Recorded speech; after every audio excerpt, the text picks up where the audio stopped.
My name is Lily Roberts, and if you had asked me a few years ago about my life, I would have told you it was a story of success and happiness. Now, as I sit here looking back, I realize it was more a tale of deceit and betrayal. It all started with the best intentions, but somewhere along the way, things went terribly wrong. I was 34 years old, working as a financial analyst at an investment firm in Austin, Texas. I was ambitious and dedicated to my job, always striving to do my best. My hard work paid off when I was promoted to senior manager. My life seemed to be on a perfect trajectory. I was living in a beautiful suburban home with my husband, Matt, who was 35 and working as a software developer. Matt and I had met at work. I had been assigned to train him when he joined the firm. Despite being younger, I held a higher position, which might have seemed intimidating to some, but Matt was always respectful and eager to learn. We quickly grew close, spending our lunch breaks together and talking about everything under the sun. Our connection deepened, and before long, we were inseparable. We married within 2 years, believing our love would carry us through anything. Our first few years of marriage were filled with joy. We enjoyed our new home, hosted gatherings with friends, and dreamed of the future. But as time went on, cracks began to appear. Matt's career was not advancing as he had hoped. He was frustrated with his job, feeling overshadowed and unappreciated. I, on the other hand, was thriving. My promotions and accolades at work were becoming more frequent, and my success only seemed to highlight Matt's struggles. I noticed a shift in Matt's attitude. He started coming home late more often, his phone constantly buzzing with messages he was quick to hide. At first, I chalked it up to work stress. But as weeks went by, his behavior became more erratic. He was always secretive about his plans and frequently mentioned his sister, Hannah, who had moved to Austin not long before. Hannah was in her early 30s and was, to put it mildly, a piece of work. She had a commanding presence and a knack for getting what she wanted.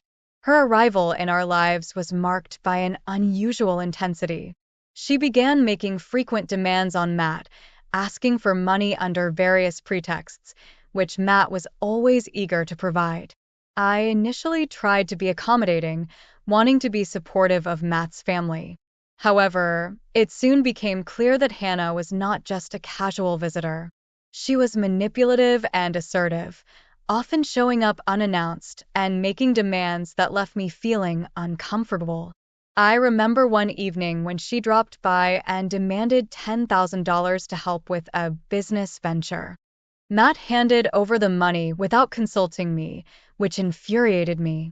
I had never been averse to helping family, but this seemed excessive and sudden. Despite my growing concerns, I chose to document each transaction meticulously. I knew that having a clear record might be important if things ever went south. I started keeping a detailed log of the money given to Hannah, noting the dates and reasons she provided. It was a precautionary measure, something that seemed sensible given the growing tension in our home. As Matt's resentment towards my career success grew, he began pressuring me to consider leaving my job. He argued that my demanding position was affecting our marriage, but I suspected there was more to it. His frustration seemed more than just work-related. It was almost as if he was projecting his own insecurities onto me. One day, as I was preparing for a presentation, I overheard a conversation between Matt and Hannah. They were whispering, and I couldn't catch all the details, but the tone was unmistakably conspiratorial. It struck me that their relationship was more than just sibling support. It seemed like a full-blown alliance against me. By this time, I had been promoted to senior manager. It was a milestone I had worked hard for, and while I was thrilled, Matt's reaction was less than supportive. He grew distant and irritable. Hannah, ever the opportunist, began making more frequent demands for money, now citing personal emergencies and family issues. Her requests totaled over $60,000, and Matt's willingness to comply was becoming increasingly unsettling. I began to feel like a stranger in my own home. Matt's new routine of coming home late, avoiding eye contact, and taking secretive phone calls became the norm. He was spending more time with Hannah, and their combined influence over him grew stronger. I was left to deal with a growing sense of betrayal and isolation. Despite all this, I tried to stay patient. I knew that confronting Matt too early could backfire. Instead, I prepared myself for the inevitable confrontation, all while trying to manage my work responsibilities and maintain a semblance of normalcy at home. Little did I know, the worst was yet to come. As I navigated these choppy waters, I kept reminding myself that I needed to stay focused. I was determined to find out what was really going on and to protect myself from the growing storm that seemed to be brewing around me. I never imagined that life could unravel so quickly. The situation at home with Matt and Hannah was getting worse, and I was barely keeping it together. My work at the investment firm was becoming a refuge from the chaos at home, but the pressure was mounting on all fronts. As I continued to document the money Hannah was demanding and observe Matt's increasingly erratic behavior, I realized that something needed to change. One day, I received a call from my boss. The news was bittersweet. I was being promoted to senior manager. I was excited about the opportunity, but I also felt a heavy weight in my chest. Matt's resentment had been growing, and I knew that this new role might push him and Hannah further away. Matt's reaction to the promotion was exactly what I feared. He was cold and distant, barely congratulating me. Instead, he seemed more interested in how this would affect him. Hannah's response was even more unsettling. She showed up at our house the day after I announced the promotion and demanded $15,000 for what she claimed was a critical investment opportunity. The timing was too convenient, and I couldn't ignore the sense of dread creeping over me. I didn't have to wait long for the confrontation I had been preparing for. A week after the promotion, Matt came home in a particularly foul mood.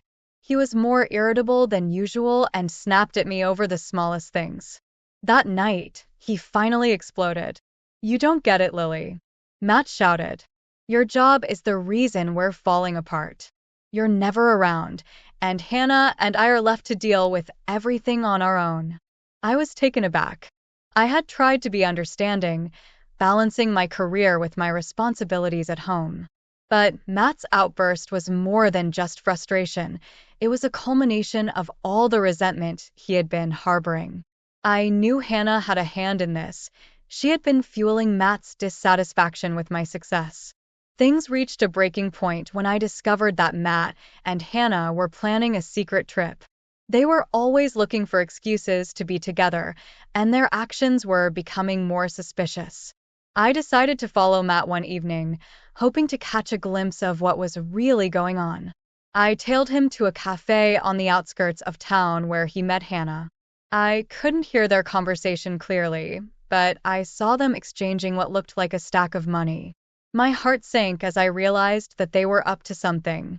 The evidence of their betrayal was piling up, and I knew I had to act. My first move was to check the security footage from our home. To my dismay, I saw Matt and Hannah sneaking around, rifling through our belongings. They were looking for something specific, but I couldn't figure out what. Their behavior was increasingly brazen, and I felt a growing sense of urgency. I decided it was time to make a strategic move. I confronted Matt the next day, but he was defensive and evasive. I told him that I knew about the money and the secret meetings with Hannah. He denied everything and accused me of not trusting him. It was clear that his loyalty was with his sister, not with me.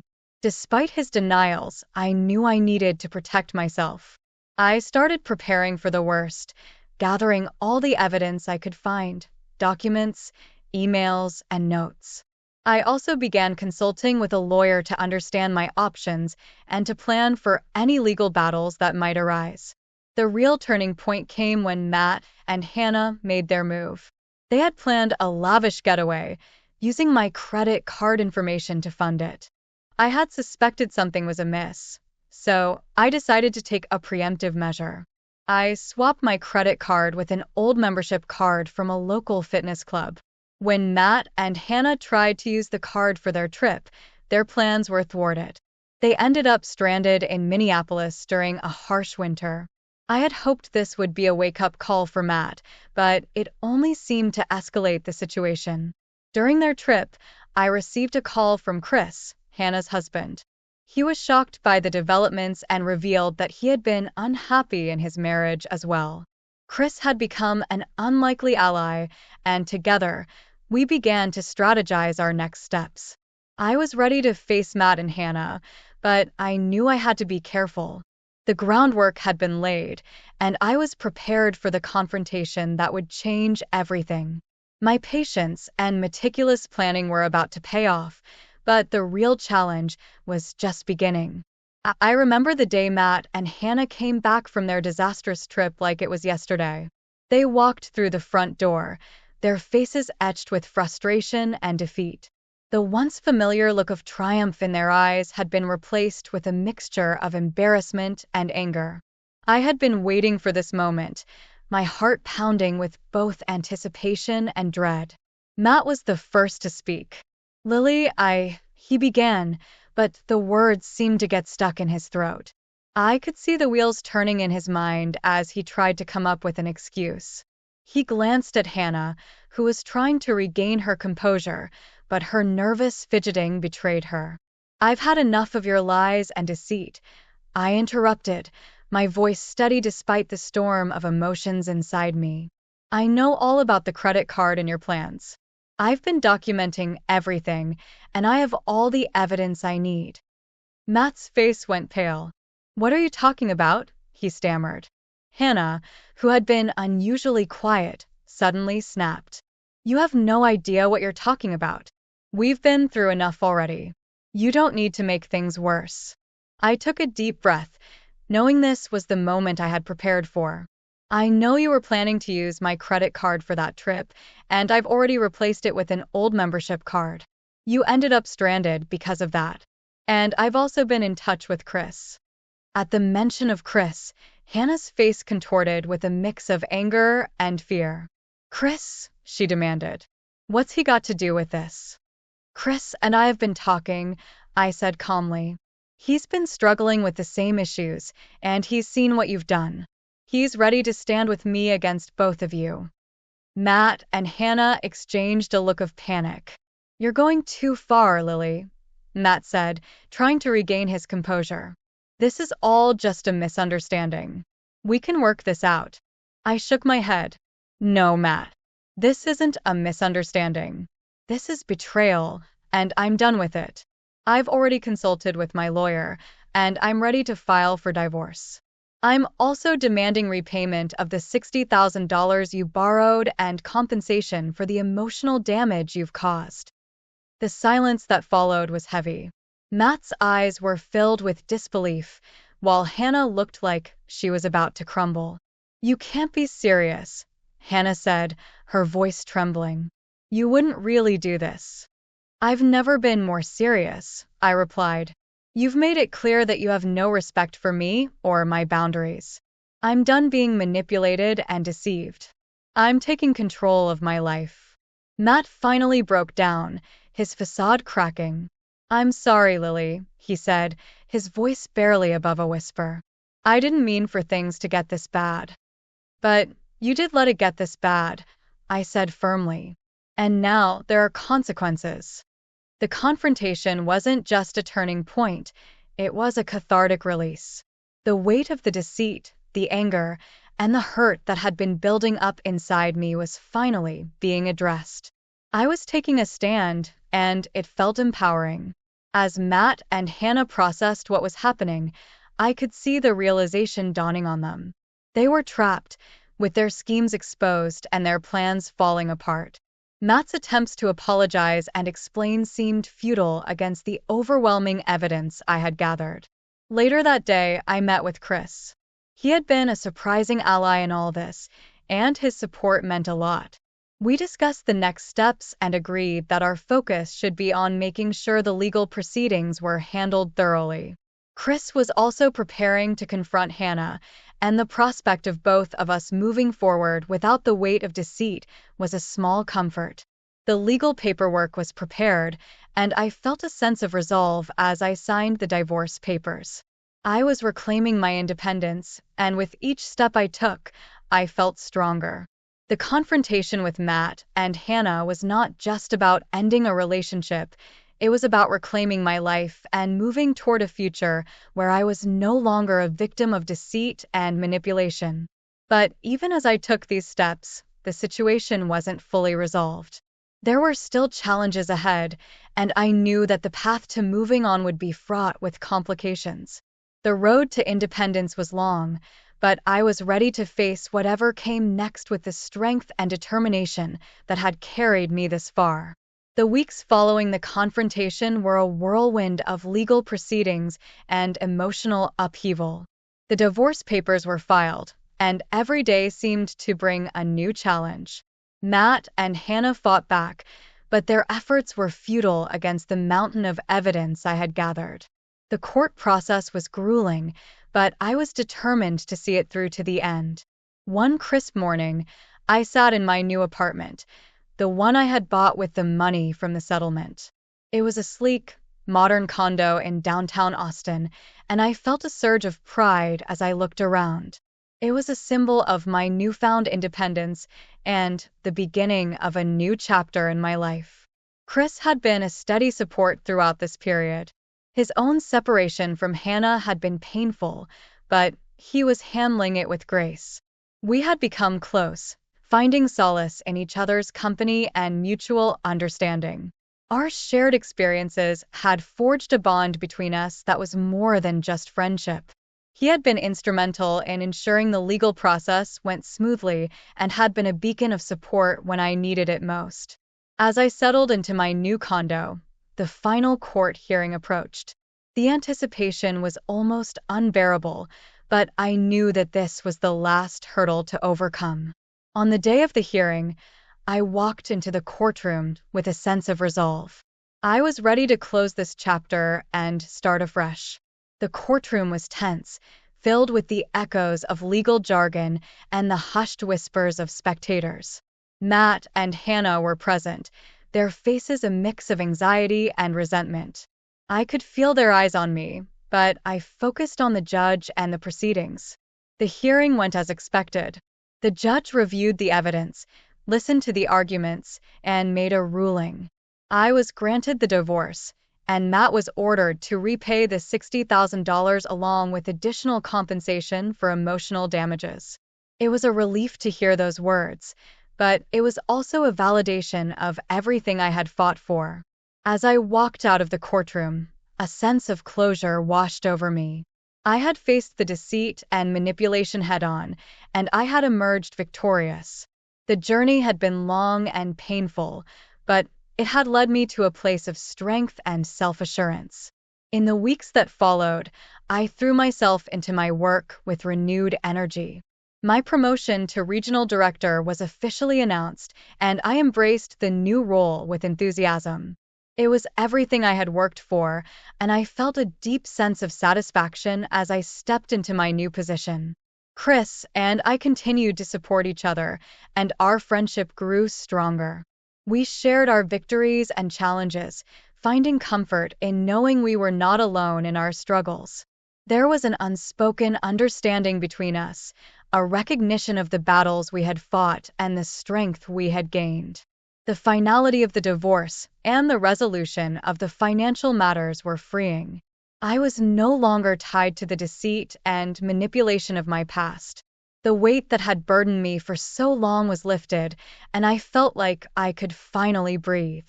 As I looked out over the city from my new condo, I reflected on how far I had come. The journey had been fraught with difficulties, but it had also been a path of personal growth and empowerment. I had faced betrayal and deceit, and I had emerged stronger and more self-assured. My life was no longer defined by the manipulations of others. I had reclaimed my independence and found a new beginning. The future was bright, filled with opportunities and the promise of new experiences. I was ready to embrace whatever came next with the confidence and strength that had carried me through this transformative period. In the end, the story of my life was one of resilience and empowerment. I had faced deceit and manipulation head on and had triumphed. It was a testament to the strength that comes from standing up against betrayal and the power of reclaiming one's life and future.